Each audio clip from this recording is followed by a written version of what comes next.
Rebecca Cheptegei, a 33-year-old Ugandan Olympian and former national record holder, has been laid to rest following her tragic death from severe burns inflicted by her ex-boyfriend who set her on fire. The funeral took place yesterday at her ancestral home in Bukwa district, eastern Uganda, where numerous attendees gathered to pay their final respects.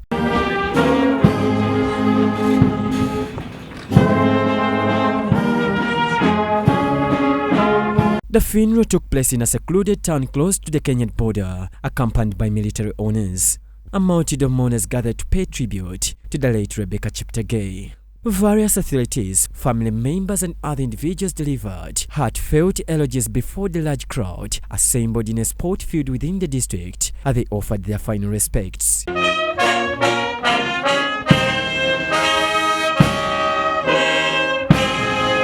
The Ugandan Minister of State for Sports, Peter Ogwang, condemned the growing gender-based violence against female athletes and urged the community to condemn such acts. We ignored the fact that Rebecca was facing an abusive relationship, and instead of taking her to safe haven, like we always do in this part of the world, we keep insisting, wewe chunga tu nyumba yako. Take care of your home. And I want to request parents here, if your daughter comes to you and says she's facing any form of violence, there is no benefit insisting that for the sake of community and for the sake of escaping what is called in quotes shame, you are insisting that your daughter must remain in an abusive relationship.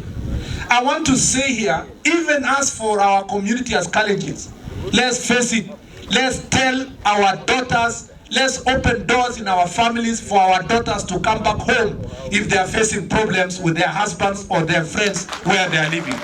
Stephen Cheptegei, a marathon runner, attributed to the fact that in case of any misunderstanding between couples, they should consult parties in order to amicably resolve issues without causing harm to each other. Whenever they have issues like this, they should consult elders or the local councils or even the district leaders to talk to them, because what I see, what is happening now in young couples is just temper. But if they are advised or if they are told or if they are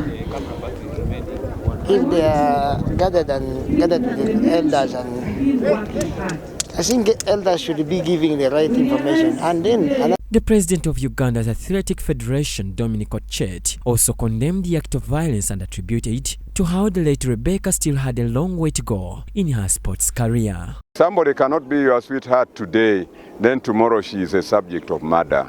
It is very painful, it's not acceptable. Rebecca Cheptegei had a long span of over 15 years in athletics and represented Uganda in very many championships.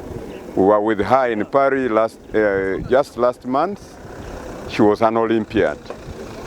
Last year she was a world champion in the world mountain and trail running in Chiang Mai. And she represented us in many other international events. So we have lost a very valuable member of the athletics fraternity, a very valuable member of our family. And it has happened in very unfortunate circumstances. This should not continue. Many more people, including Joshua Cheptegei, a marathon run and champion, expressed their thoughts. Very sad that we have lost our sister Rebecca Cheptegei in a very strange manner due to gender-based violence. And I continue to reiterate that gender-based violence should not have a place in our communities. Rebecca is remembered for her gold medal victory at the 2022 World Mountain and Trail Running Championships in Chiang Mai, Thailand, and many others. May her soul rest in peace.